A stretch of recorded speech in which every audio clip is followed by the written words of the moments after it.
science, the supernatural, biblical prophecy, global events that threaten to rattle the very foundation of human existence. Critical examinations of the most important issues facing today's modern world. Welcome to the Sharpening Report. And now, your host, Josh Peck. Hello and welcome to the Sharpening Report. I am your host, Josh Peck. Tonight, we're going to welcome a very special returning guest for the third time on the Sharpening Report. We have Tim Alberino. Now, if this is your first time to the Sharpening Report, welcome. We're glad that you're joining us. Don't forget to subscribe to my channel to get access to all past episodes of the Sharpening Report, plus new ones done about every week or so. And of course, I say that when I'm doing an episode, the first one I've done in about a month and a half. So, but I try to do it every week or so. You'll also find a lot of other videos on my channel relating to end times prophecy, the Bible, quantum physics, geopolitics, and other informative and fascinating topics. For those who do prefer the audio-only podcast versions, we do still offer that through Blog Talk Radio and iTunes. You can go to sharpeningreport.com for more information on that. Also, if you're listening to the podcast now, all our podcast episodes are actually audio taken from the video interviews. So if you would like to watch the full video interviews, subscribe to youtube.com/JoshPeckDisclosure for full access to every episode of the Sharpening Report and more.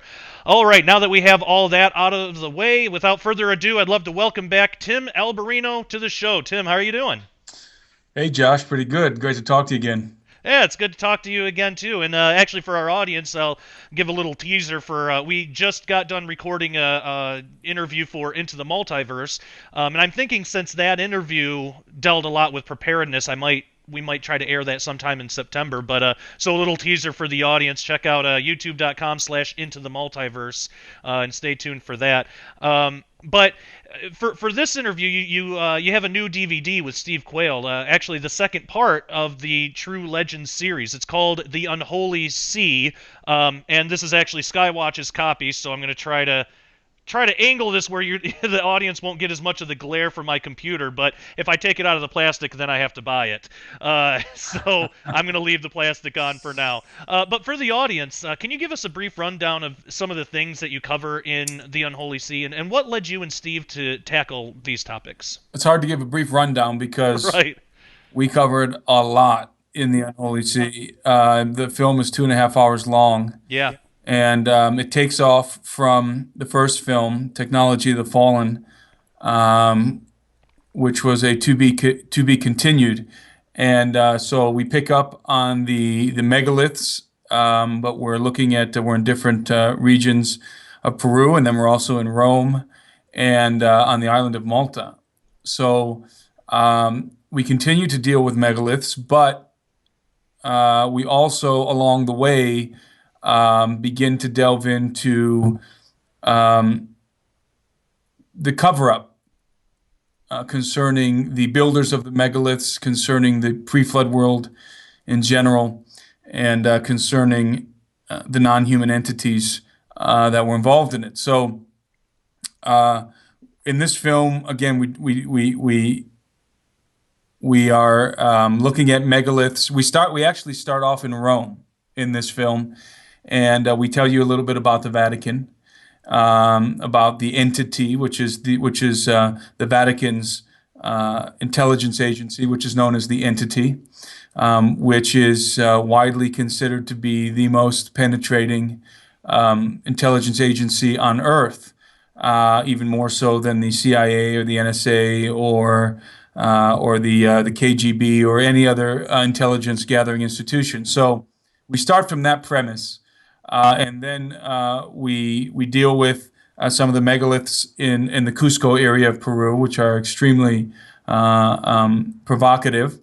And then we talk about all kinds of stuff. I mean, we talk about a secret underground, ancient antediluvian underground highway called the Shinkana, which is a Quechuan term, which means the place where one gets lost. And the Quechuan is a native language that was spoken and is still spoken to this day in parts of Peru. And we show We take a very practical case in Cusco where we know for sure that the Vatican, specifically the Dominican order in Cusco, knew about the existence of the legendary Shinkana, which to this day is still considered to be a legend, a fairy tale. The Vatican knows full well that it is real, that it exists, and we show that in our film. We kind of do the same thing on the island of Malta, where we talk about the megaliths. We deal with what's above ground in terms of the megaliths and what's below ground in terms of the hidden structures and tunnels and megalithic chambers.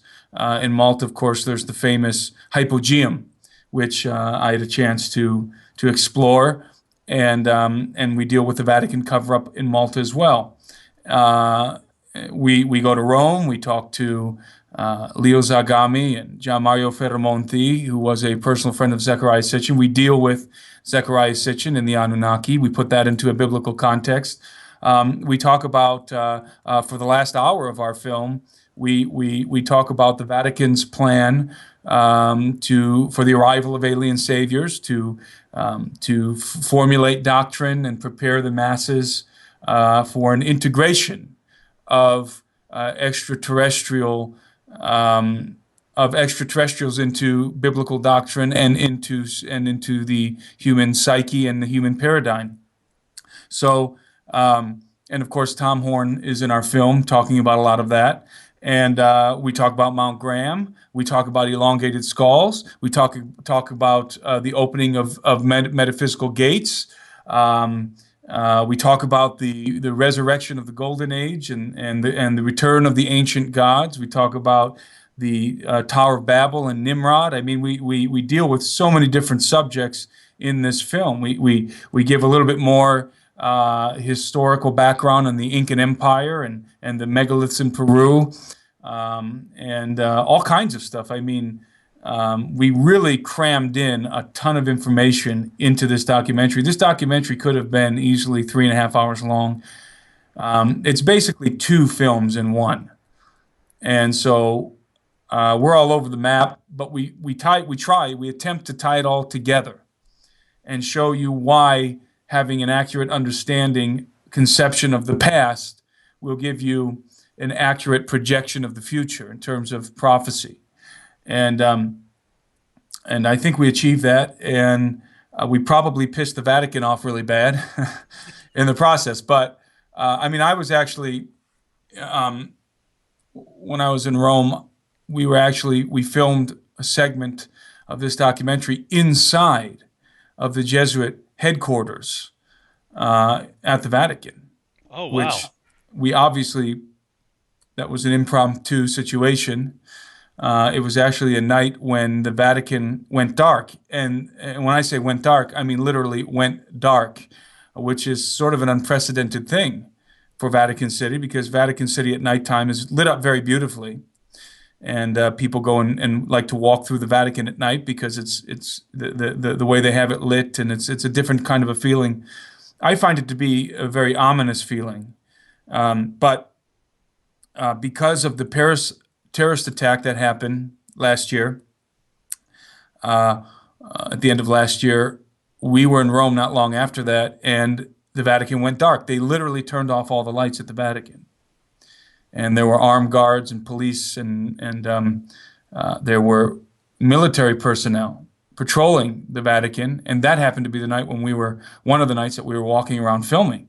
And that was the night when we filmed in front of a church that is alleged to be the epicenter of Luciferian activity at the Vatican. And then we walked down the street, because it literally was half a block down the street, was the headquarters of the Jesuits, which we walked into with our cameras and filmed. And actually, we stood inside of the lobby of the Jesuit headquarters, and we're talking about Mount Graham and the activity of the Jesuits on Mount Graham. So I can definitely assure people that there are things in this documentary that you have never seen or heard in any other documentary, or probably book for that matter. Yeah, I can definitely attest to that. And I remember when you were on the Sharpening Report talking about the first one, Technology of the Fallen. You were giving a little preview or a precursor to the Unholy Sea, and you had mentioned how, if you like the first one, you're going to love the second one, and that's definitely true. You guys have outdone yourself. I mean, the first one was good. It was really good, but this one just it's mind blowing. I mean, it's super slick and professional, and like you said, it's packed full of information, but it's not erratic. It all does connect together. And actually, one of the more interesting things is what you first started off with, and what people are probably curious about is the giant creature that was recovered by the military. And Right, I didn't even mention that. Yeah, that's also in the film. yeah, and it's actually the first thing that's covered in the DVD. Can you tell us what exactly happened there? Yeah, that is the story of the AC-130 pilot that many people are familiar with. This pilot, actually his mother, contacted Steve Quayle and told him that her son had been involved in a situation. She was a listener of Steve's, and her son had no idea who Steve was. And she said her son had recounted to her a very interesting story concerning the body of a giant that he transported out of Afghanistan. So Steve got in contact with the active duty AC-130 pilot. He's still active duty to this day.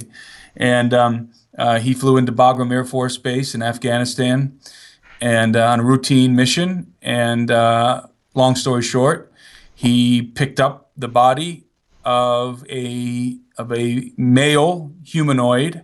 And I say humanoid because this man, this humanoid creature, stood 10 to 12 feet tall and weighed 1,000 pounds. Wow. They measured him. And he came in at 1,100 pounds. But you subtract the buckles and the straps and the pellet, and he's at least 1,000 pounds. And so that was not a guess. That was an actual weighing of this creature that was laying in a fetal position on the pellet. And this pilot, the AC-130 pilot, who we have in our film, was told that the giant was killed in the mountains of Afghanistan. He was in a cave, and by U.S. military personnel. He was killed by U.S. military personnel, and the pilot was told. He was met when he landed with his AC-130. He was met on the tarmac by what he called the babysitters, and the babysitters seemed to be intelligence officers, or at the very least special forces officers, that were accompanying the body of the giant, and that were making sure that it was done with the utmost secrecy. And these guys accompanied the body of this giant all the way to Qatar, and probably all the way to the United States, where the body was eventually transported. The word is that it ended up in Wright-Patterson Air Force Base near Dayton, Ohio. So what's interesting is that this wasn't just hearsay. This story has actually been corroborated by multiple sources, and there's another source, I believe, in Marsouli's new film that corroborates this story. Yeah. And so, I mean, we're talking about, again, 10 to 12 feet tall, 1,000 pounds, which is absolutely enormous. And the pilot, the thing had it had a muscle mass that was denser than even the pilot describing to us, than even the strongest bodybuilder that he's ever seen in his life. I mean, this thing was pure muscle, solid as a rock, massive, but with proportional dimensions. So it wasn't some kind of genetic aberration. It was an alternate genetic species with the correct proportions. In other words, this wasn't some person suffering from gigantism. Mm-hmm. This was a giant, a monstrous giant. So that's in our film. That's at the beginning of our film. I can't believe I forgot to mention that. That's at the very, very beginning of our film. And I think we tell the story in a very interesting way. And and all of these threads, whether it be giants, both ancient and modern, megaliths, the Sumerians, the Tower of Babel, the Vatican, it all connects. It's all connected. And we sort of weave it all together in True Legends Episode 2, Technology, The Unholy Sea. Technology of the Fallen was Episode 1. This one's called The Unholy Sea. And by the way, for those who don't know, the term Unholy Sea is sort of a play on words, because the one of the traditional long-standing designations of the Vatican and the Holy Roman Catholic Church is the Holy See. Sometimes it's called the Apostolic See, but that is one of the oldest designations for the Church of Rome. The Holy See. So the Holy See is, in fact, what they're most commonly referred to. If you look, for example, if you watch the news and they talk about the Vatican, they'll often refer to the institution of Rome as the Holy See. The governing body of Rome, of the Roman Catholic Church, is called the Holy See. So we call it the Unholy See in our film for numerous reasons, which will become apparent to the viewer once they watch our film. Yeah, definitely. And talking about the Vatican, I figure most people watching probably figure the Vatican is hiding at least a few secrets, but I don't know if most really know how deep it goes. What are some things about the Vatican that you uncovered that might surprise most people? Specifically about the Vatican, that for one thing, that the Vatican is, without question, in possession of knowledge, manuscripts, and artifacts relating to the past, especially the prehistoric or pre-flood past, that if they were to come to light, would certainly catalyze to some degree the rewriting of history. Now, I want you to remember that much of history that we have today was written by the Holy See, was written by the scholars at the Vatican. It wasn't the Vatican at the time, but it was the Holy See. The Roman Catholic Church were for many hundreds of years were the keepers of knowledge. And not only were the keepers of knowledge pertaining to theological issues, but were the keepers of knowledge in general, because the Roman Empire, the Vatican is, the Holy Roman Catholic Church is the continuation of Rome. That's why the Pope is referred to as the Pontifex Maximus. That was the title of the Caesars of Rome, of the emperors and kings of Rome. Pontifex Maximus means the greatest bridge builder, and it was a religious title for the pagan high priest of Rome, which was the emperor. The emperor was the high priest, as well as the king and sovereign of the empire. And so Pontifex Maximus was a title inherited directly from the Caesars, and was bequeathed to the popes. And so the popes became, in a sense, the Caesars of the new manifestation of Rome, the new transformation, the new metamorphosis of the Roman Empire. After the Roman Empire fell, the political governing body of Rome, the traditional empire of Rome, was dissolved into a religious empire that controlled the world. Of course, that was Rome. That was the Church of Rome under the popes.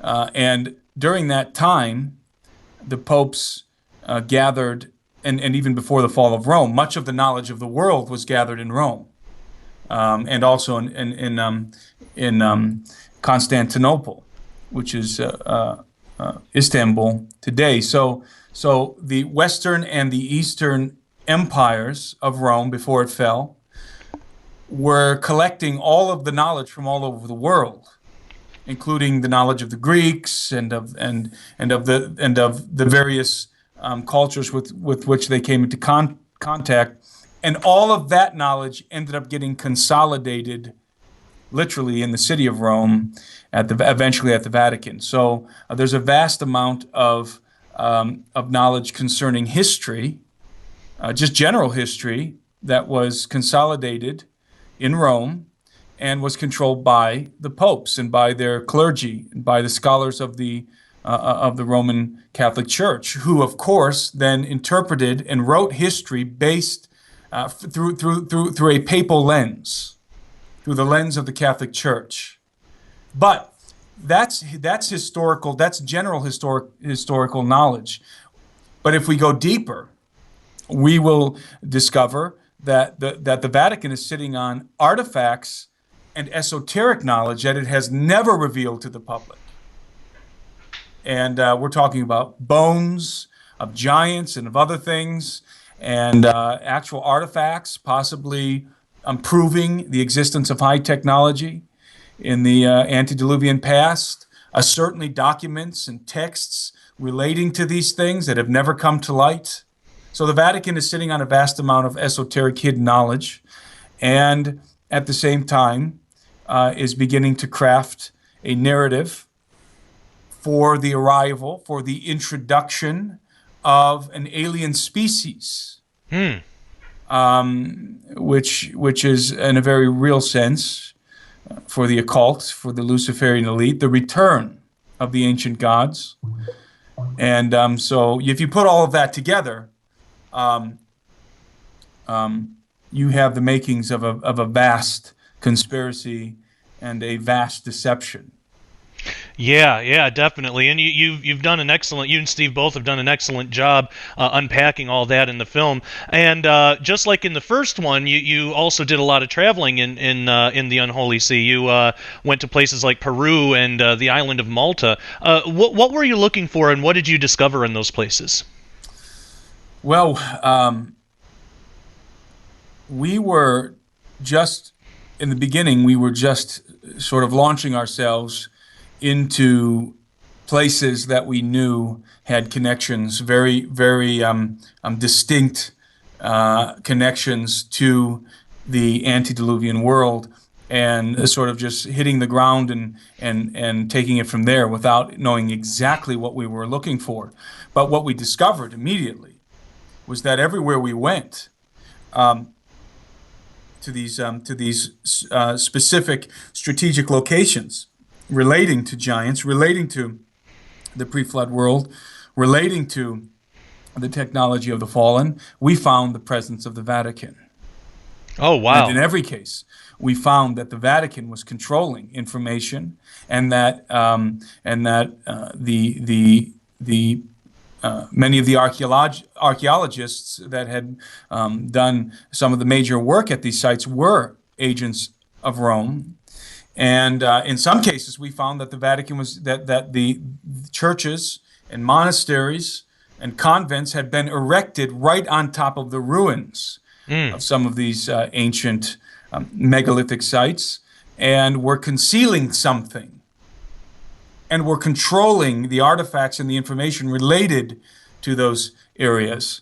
And we explain why they would have an interest in doing this in our film. And so it became apparent to us very, very quickly that we had to deal with this cover-up, and that it was time to take aim at the greatest, the most prominent player in this cover-up, and that was Rome, in our estimation. Because remember, the United States has only been around for 200 some plus years, so the CIA is a very young institution. The NSA is a very young institution.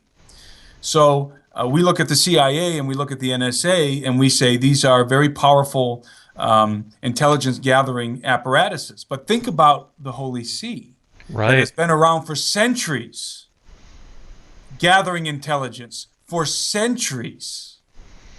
So the amount of information that the Holy See has concerning all of these things far outweighs any other intelligence agency on the earth. So there's no question. Remember some years ago when Jimmy Carter was president, and he wanted to do he wanted to open the book, so to speak, on the UFO question. Right. And of course he hit firewalls in every direction.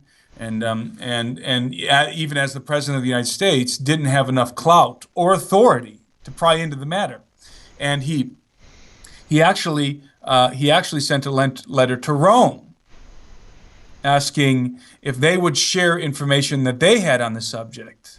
Oh, wow! Expecting that there would be collaboration, friendly collaboration with Rome. There wasn't. There's no way. Rome basically, in no uncertain terms, said absolutely not. You're not getting any information from us about this question. So instead of denying that we don't have any information, you're not. There's no way we're going to tell you anything about this particular subject. Wow. And so there's no question in my mind that the Vatican knows more about the alien question than even the NSA, which I believe was actually set up to deal with the alien question. So we're taking aim at the institution that is at the very center, the very heart of this idea of a cover-up. And by the way, when we talk about the Vatican, when we talk about Rome, the Roman Catholic Church, we're dealing with a very complex organization. We're dealing with an organization that is a composite, at this point in history, of many other organizations under the umbrella of the Catholic Church. And many of those organizations don't like each other. They're vying for power. Some of them, like the Jesuits, are no longer really even consider themselves subservient to the Catholic Church or to the Pope of Rome. Although now that there's a Jesuit Pope, I think that dynamic has changed. But the Jesuits, who are in control of most of the dossiers and intelligence information at this point in history, at least up until this Pope Francis, were a very rebellious organization starting in the 60s. So they kind of began to become adversarial within the institution of the Catholic Church. And that's just an example of how we say the Catholic Church or we say the Vatican, but we're dealing with an extremely complex organization. And every different branch, the Dominicans, the Augustine organization, religious order, the Benedictines, and all the different organizations within the Catholic Church don't necessarily share information. Right. And they definitely don't share the same goals. And they don't all share the same level of allegiance to the Pope either. And so it's a very complex organization. So we generally refer to it as the Holy See or the Vatican, but understand that we're dealing with a very complex and ancient organization that is not necessarily ever speaking with one unified voice or ever acting with one unified action. Yeah, that makes a lot of sense. And I think a lot of times when people, think of the Vatican or, it's just kind of this umbrella term for, without realizing how intricate all these moving parts actually are. And that's something that I realized, in watching the Unholy See, even more than I realized before. So it's really interesting. You also brought out evidence to support the idea of basically an entire world underground. And I think some of that dovetails with Steve Quayle's new book, Empire Beneath the Ice. Yeah. What can you tell us about that?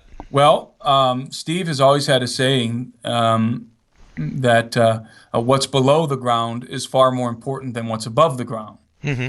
And this has been a famous Quayleism for a long time.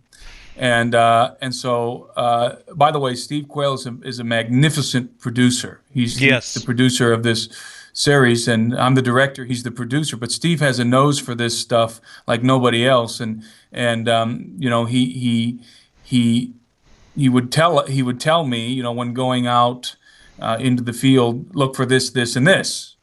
And one of the things was always look for what's under the ground. And so when we would go out in the field, that's exactly what we would encounter.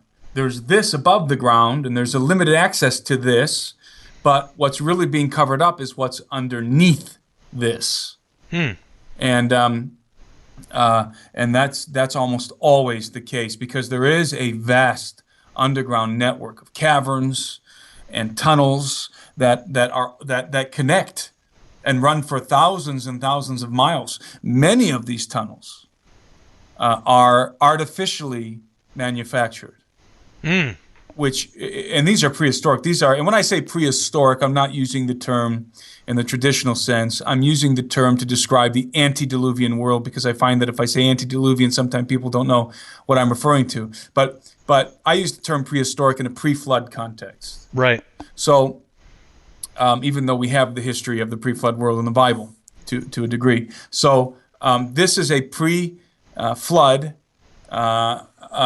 underground world, a hidden world that, again, is connected by tunnels and consists of both artificial and naturally occurring structures and caverns and tunnels.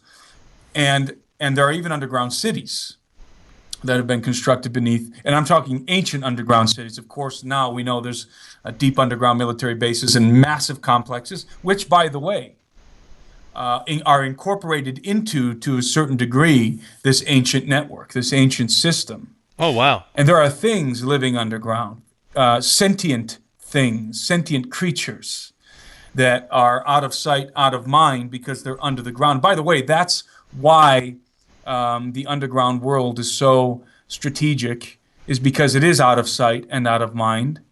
And you can have a completely different situation happening underground. In terms of you can have whole, in fact, if you really want to delve into the nature of underground clandestine projects, you could have literally generations of human beings born underground, live possibly in slave conditions underground, and die without anybody on the surface having any notion of it at all. Wow. So in that same kind of context, you could have entities, creatures that are not human, that have lived underground for a very long time, that have existed for a long time, that are unknown to the above ground dwellers, because they simply don't have any contact with them, because the underground network is so vast. We're dealing with cities, multiple levels of all kinds of stuff. And so in our film, we deal with, again, a very specific segment of this underground world called the Shinkana, and prove that that it exists. We talk to, in our film, a Spanish explorer and researcher named Anselm P. Rambla, who proved scientifically that the Shinkana exists. And so we have him in our film. And we feature some of his work. And so this is a reality that we just, I think that at this point in time, we have to accept that both in an ancient context and in a modern context, there's a whole nother world beneath our feet. Yeah, I find that so interesting, and especially tying back to what you said about the Vatican awaiting this type of alien savior, and then how does the idea of ancient gods, or what we might call false gods, and aliens fit into all this? And I know you mentioned Zecharia Sitchin as well. Ancient gods, aliens, Zecharia Sitchin. How does that all fit into this? Well, it depends on what your perspective is. If you are a member of the Luciferian elite, then you're probably going to be subscribing to the idea that in the pre-flood world there was something called the Golden Age. And the Golden Age is when the gods mingled with men, and it was a time of great knowledge and learning and peace for the human race. And because man was literally commingling with the gods, or the gods were literally commingling with men, giving them their knowledge, sharing with them their understanding of the universe. And of course, in a biblical context, this was a very different time, especially if you add in the narrative from the Book of Enoch. This was a very horrific time, a disastrous time for the human race, a calamitous time for the human race, in which the B'nai Elohim, the sons of God, came down. The Watchers descended on Mount Hermon and began to copulate with human women and produce genetic hybrid offspring, which were giants. But not only giants, they were also copulating with animals and creating an assortment of illicit, unsanctioned sentient entities that were wreaking havoc on the earth. The genetics of life on earth were being altered, and mankind was in open rebellion against God, except for a very select group, which were connected to the line of Seth, which were sitting under the teachings of Enoch, and then of Noah, and so there was a righteous line that was preserved in the midst of all of this chaos, but there was bloody chaos on the earth. So what the Luciferian elite, call the Golden Age, I would call the age of corruption.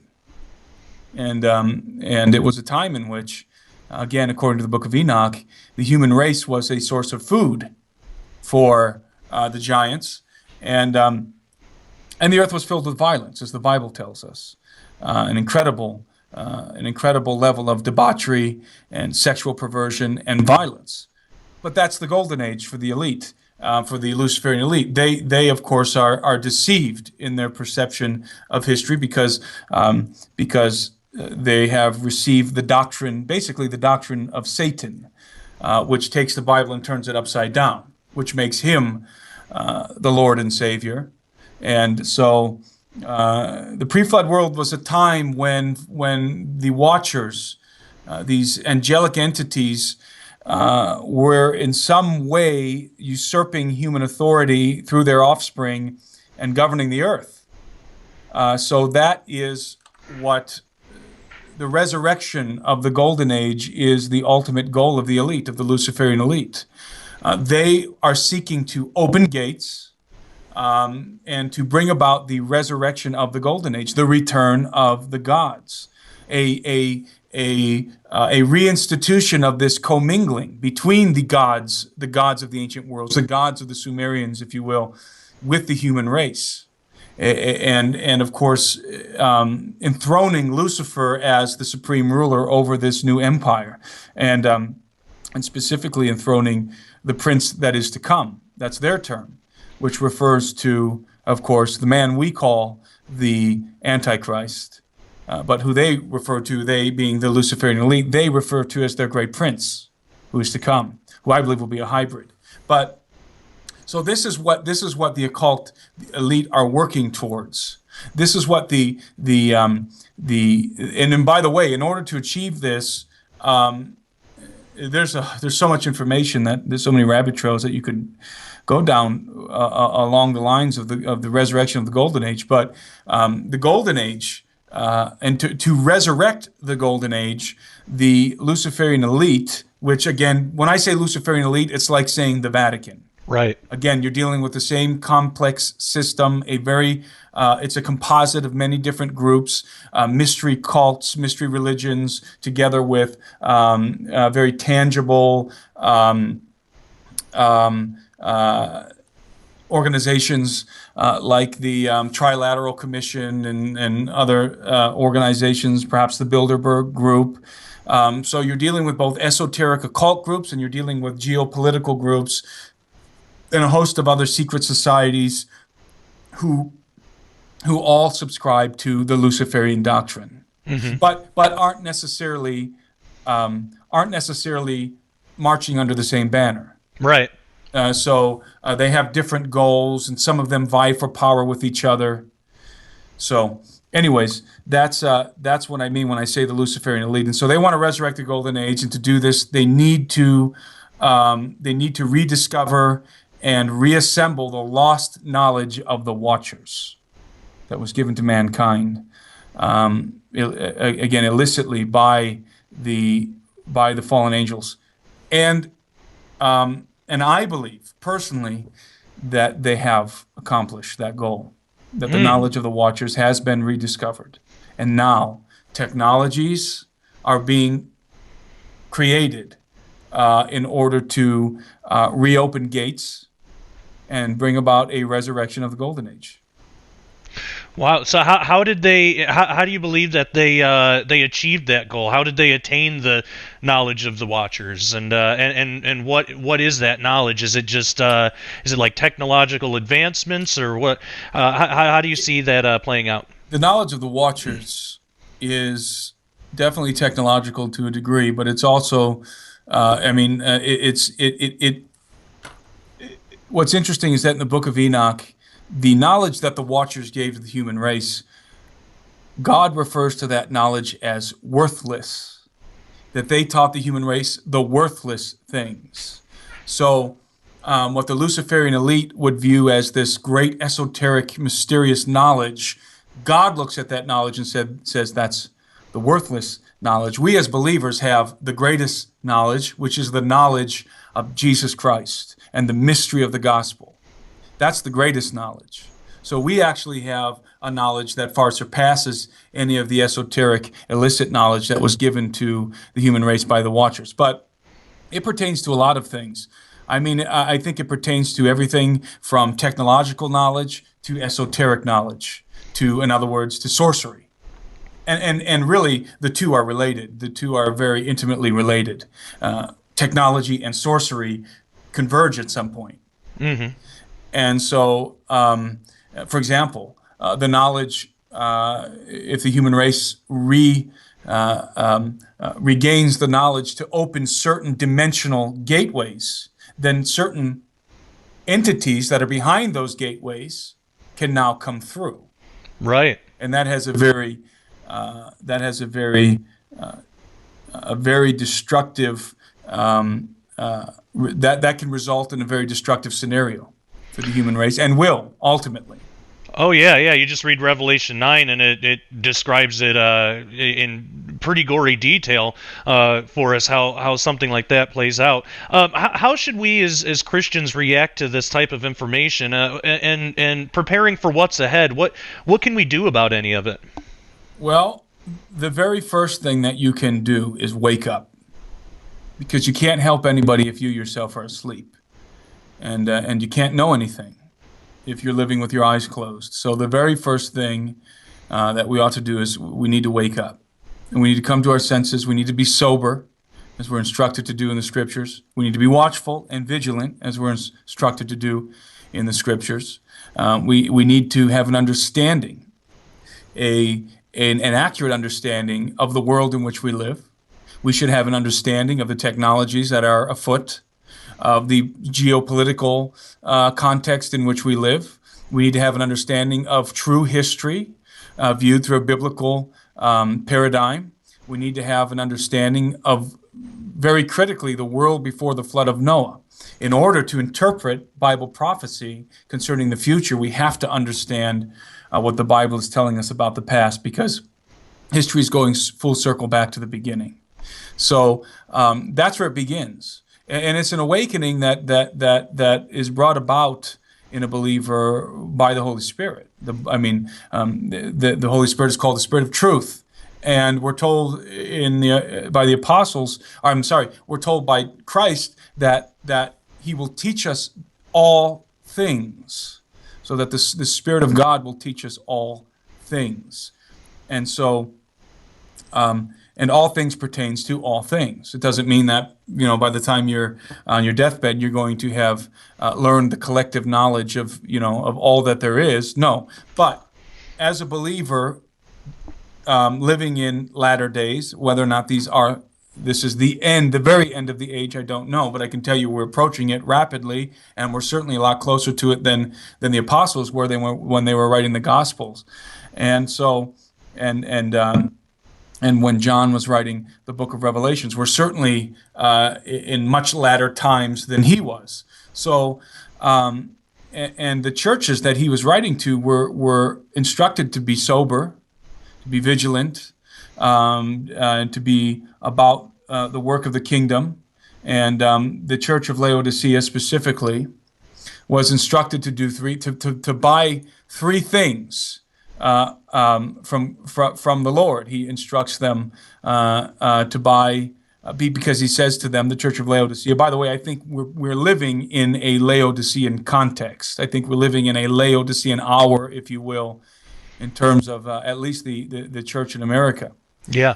And the Lord counsels that church in the book of Revelations to buy from him gold refined in the fire, that you may be rich, and white garments, that you may be clothed, that the shame of your nakedness may not be revealed, and anoint your eyes with eye salve, so that you might see. And this is because the Laodicean church says, I am rich, I have become wealthy, and have need of nothing, and I do not. And the Lord's response is, you do not know that you are wretched, miserable, poor, blind, and naked. Mm-hmm. And so that's why he's counseling the Laodicean church to buy from him, not to just buy in general, but to buy from him gold refined in the fire, white raiment, and eye salve. So I think that is the directive from the Lord to us in this generation and this hour, is to do just that. I think that we have a tendency, because we are, number one, we are Americans living in an advanced culture surrounded by technology. So we make an assumption that we are wise, that we are knowledgeable, when the truth is that the exact opposite is true. We're actually very ignorant about what's really taking place around us. We think that we're rich when in actuality we're very poor, spiritually speaking, and even culturally speaking, and that goes for the church as well, and even more so for the church, because and this is the attitude of many Bible prophecy buffs and preachers and theologians and philosophers inside of the church, that have this view that we're very rich in terms of theology, we're very rich in terms of Bible prophecy, we're cutting edge. We know more about it now than anybody has before. We don't really need any more knowledge. We don't need any more understanding. You're going to find that is the prevalent attitude in seminaries all across the United States and all across the world. Is we have the height of knowledge in our modern time, when in reality most believers have no idea what's happening in the world, what's truly happening, have no idea about the esoteric dimensions of prophecy that they have not calculated. For example, many theologians and eschatologists, I don't know if that's a real word, but I'm using it as one, are completely unaware or completely discount the things that are actually happening in the world, such as the genetic engineering, such as what the Luciferian elite is doing to undermine humanity, all these different pieces and parts that are actually happening. These theologians and these guys that are approaching Bible prophecy without evaluating the times in which they live, they're deriving a very inaccurate and simplistic view of Bible prophecy, in my opinion, because they're not actually factoring in what's occurring in the earth outside of the very superficial geopolitical calculations that anybody can make. So you have to factor in genetics if you're thinking about the end times. You have to.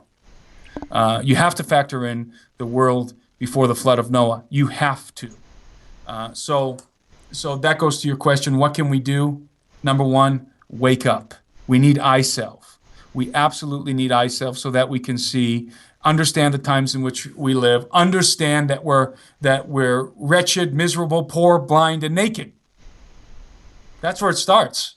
As a believer, we have to say, and I think that any of us that have woken up to these things, I think all of us have experienced a point at which we looked at ourselves, we looked at our own knowledge, we looked at our understanding of the world, and at some point we said, you know what? I am wretched, miserable, poor, blind, and naked. And not just in the sense of our knowledge, but also when we compare our lives and our morality and our system of living in if we compare that with the early church. I think that assessment becomes very clear to us that in fact we are not rich, we are not wealthy, we are not as all-seeing as we think we are in this technological age. And so that's where it begins. To answer your question in a very long-winded form, we need to wake up. Number one, we need to wake up, and then we need to buy gold. We need to store up treasure in heaven. We need the white raiment. We need to be living according to our calling as believers, and the values and morals that implies, and we need to be awake. Amen, brother. I couldn't agree with you more on that, and very well said. Yeah, it's so important to get our heads around this stuff now while we still can, because who knows what tomorrow will bring. Well, we do have a lot of well, not a lot, but a few viewer questions sent in. Do you have time to answer some questions? Sure. Awesome. So if you at home would like the chance to send in questions to future guests, you can go to the Sharpening Report Facebook group. You can just search Facebook for the Sharpening Report, or you can go to sharpeningreport.com, and there's a link you can join there.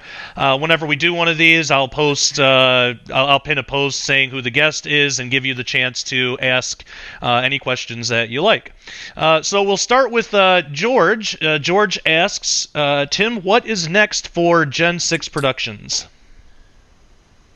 Well, I'm not allowed to talk about some things that are next, but certainly another episode in our True Legend series. We already have basically our third episode filmed for the most part, so it's just a matter of timing, and we use the funding from our film to create new films. So in other words, we're waiting for the proceeds from this last installment to, first of all, we need to make sure that we regain the expenditure that we spent, and this was an expensive film, the last one, The Unholy Sea, very expensive film. So we're waiting to, first of all, we need to recoup that money, and then we need to, if we want to go to the next level with our film, with our next installment, which we do, we have to then reach another financial goal in order to push the next film to the next level, which I think people will see that we did.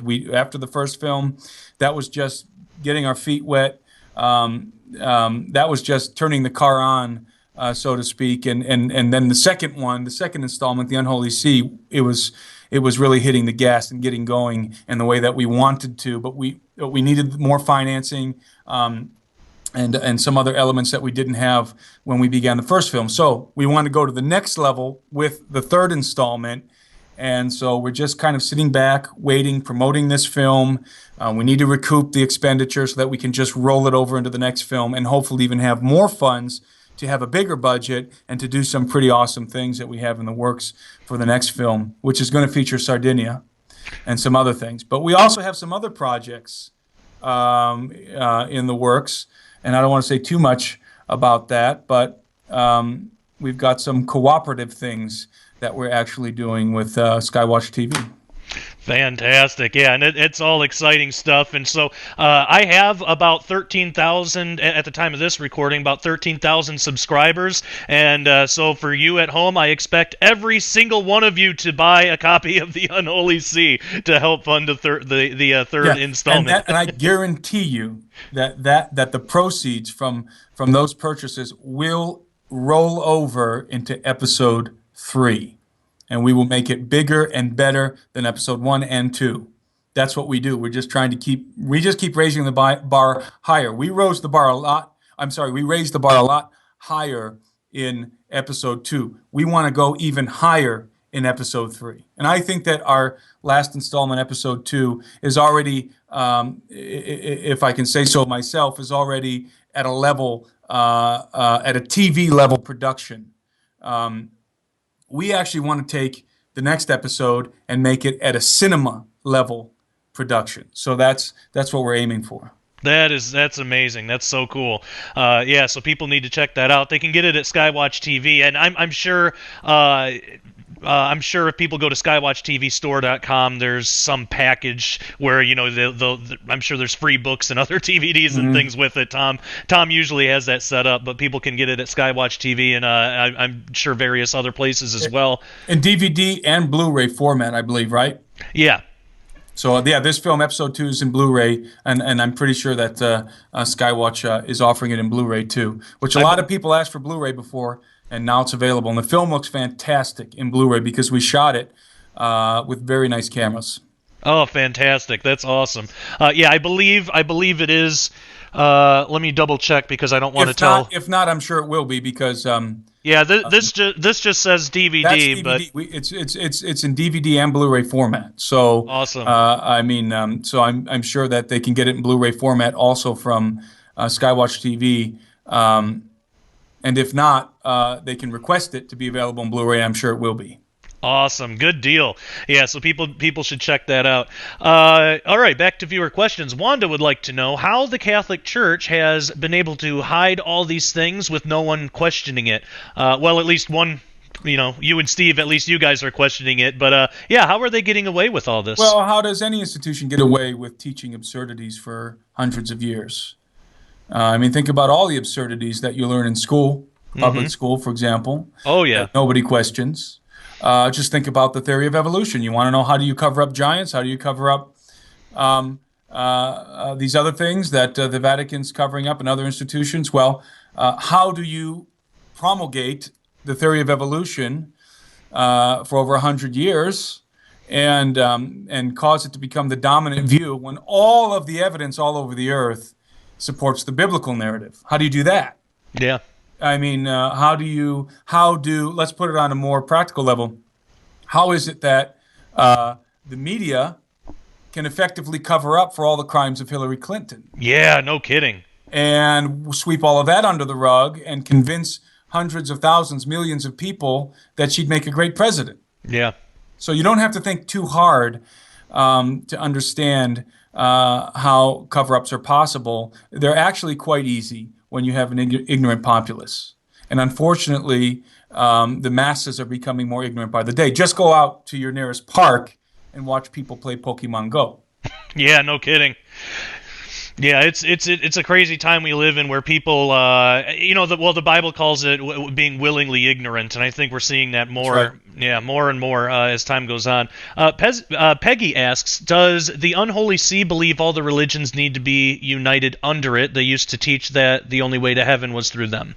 That depends on which faction you're dealing with inside of the Vatican. For example, if you're dealing with the Jesuits, who used to be the Pope's men, who used to be the fierce defenders of the papacy and of all traditional Catholic doctrine, it couldn't be further from the truth at this point. In fact, we have a Jesuit that's steering the ship of the Vatican. But the Jesuits, for example, they believe in evolution. They're very humanistic in all of their doctrine. Most of them subscribe to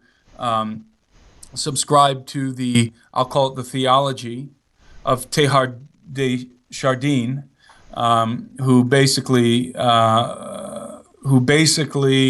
created the modern manifestation of the New Age movement with his writings, which for a long time were, and I think still to this day, officially are blacklisted by the Holy See, but the Jesuits subscribe to it, and so they're very humanist. They're modernists. They believe in evolution. So it depends on which group you're dealing with. But if you talk to the Opus Dei level theologians, you're going to get a different view on the world. Some of the factions will subscribe to evolution. Other factions will not. Within the Vatican as a whole, the doctrine coming out of Rome is in favor of a view that describes God as basically flicking the first domino that would begin the process of evolution. So in other words, God started the process of evolution. There's all kinds of theories and ideas, but I'm going to tell you this. Behind closed doors, at the highest levels, the Luciferian adepts, the agents of the Luciferian doctrine within the Vatican, believe in a ancient astronaut theory. Believe that the gods, these alien gods, and that Lucifer's chief god among them, were the originators of the human species, and that have been interacting with us for a very long time. So it's a very different perspective depending on what level and what organization within the Holy See you're dealing with, within the Vatican, I should say, that you're dealing with. Generally speaking, the Vatican is laying the groundwork for a new religion that is going to incorporate the extraterrestrial dimension, and it's going to be akin to ancient astronaut theory, but without getting rid of Christ, without getting rid of all of the biblical players. It's just going to put it all in an extraterrestrial context. That makes a lot of sense, especially with the popularity of shows like Ancient Aliens and, you know, all these different programs and that are promoting this, and especially because it's something that fits in with a lot of different theologies, you know, in a way. You can twist it into a lot of different things, so it's easily accessible and acceptable to the world. Tammy asks, what does Tim think about the famous arch in St. Louis and the possibility of it being connected to a larger grid system, which is why they call it a gateway? That the arch itself is a gateway?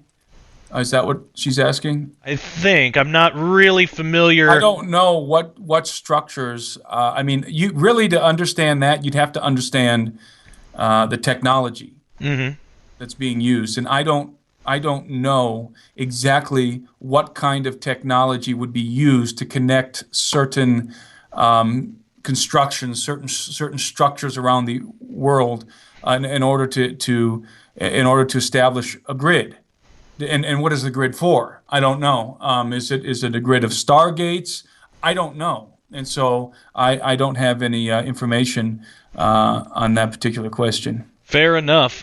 Tina asks, how long has the Vatican been on the dark side, or has it always been that way? Well, we answer that question in our film, and I'm of the persuasion that from day one, from Constantine, from day one, that the Roman Catholic Church was a Luciferian institution at its conception. And, so I think it's Mystery Babylon, and has been since day one. Yeah, definitely. Tina also asks, does Tim think that the people falling to their deaths at Machu Picchu and other cliffs are a coincidence or something more sinister? Is there an evil vibe left over in places and ruins like these? Well, I know there's an evil vibe left over in those places, but I would say that people falling off cliffs is more due to the collective stupidity of the human race at this point. People trying to take selfies and engaging in that kind of supercilious activity. People are trying to get the most amazing pictures of themselves that they can possibly conceive of, or they're walking into traffic doing the Pokemon Go thing on their phones, or just texting. I mean, it's actually really a very, very problematic situation because people are engaging less with the real world and are sort of living in a digital mentality where, for some reason, they think that they can stand on the edge of a cliff. Something is giving them this confidence that they can get this amazing selfie without killing themselves, which is really speaks to the psychopathic nature of some of this technology, at least in the way it's manifesting in people. It's actually quite scary. Yeah, especially now that they're developing contact lenses that augment reality. Exactly. So, Yeah, you're right. It's dangerous. I mean, it's, even without even dealing with it on an occult level, it's just dangerous to have people driving cars on our streets that are 50% of the time their eyeballs are on their phone. So on a very practical level,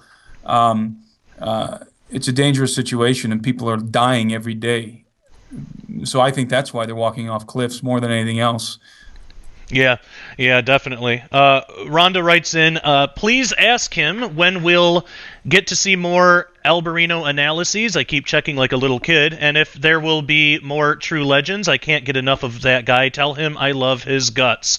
Tim, Brenda loves your guts.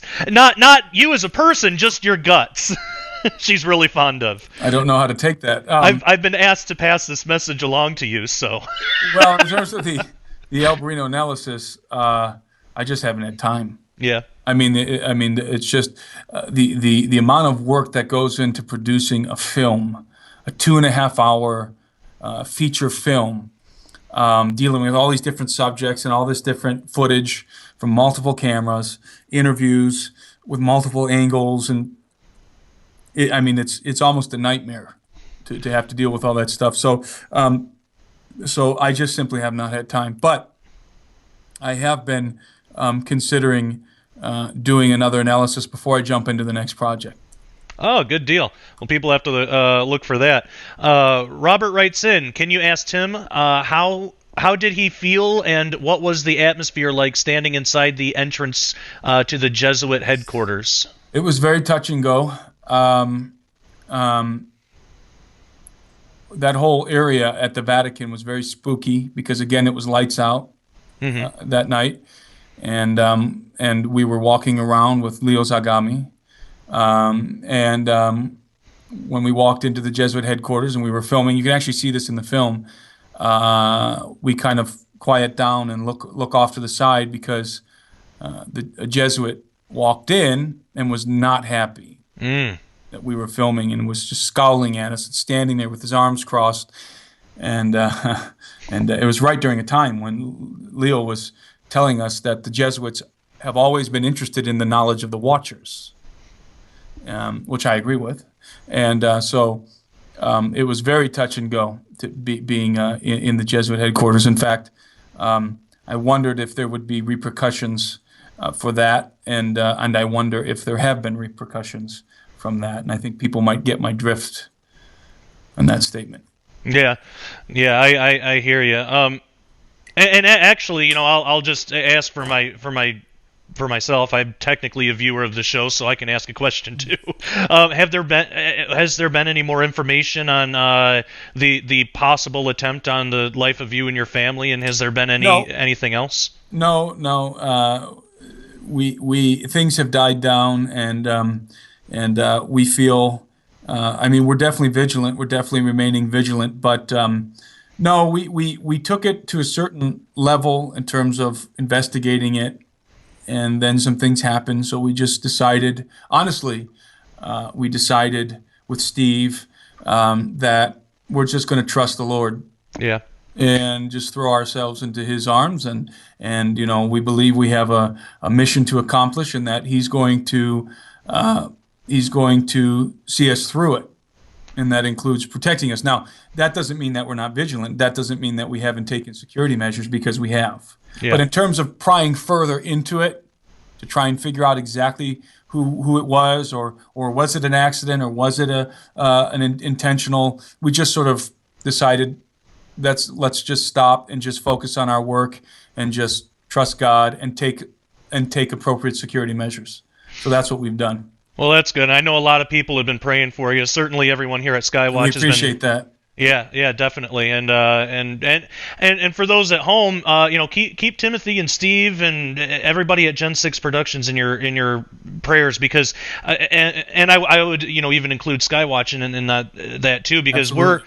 we're doing work that uncovers things people don't want uncovered, so it's dangerous. I want to remind people that it's very possible that somebody burnt Tom and Nita's house to the ground. Yeah. I believe, if I'm not mistaken, and maybe it was during a time when Tom was investigating some very similar things as we were involved in with that incident that happened with us.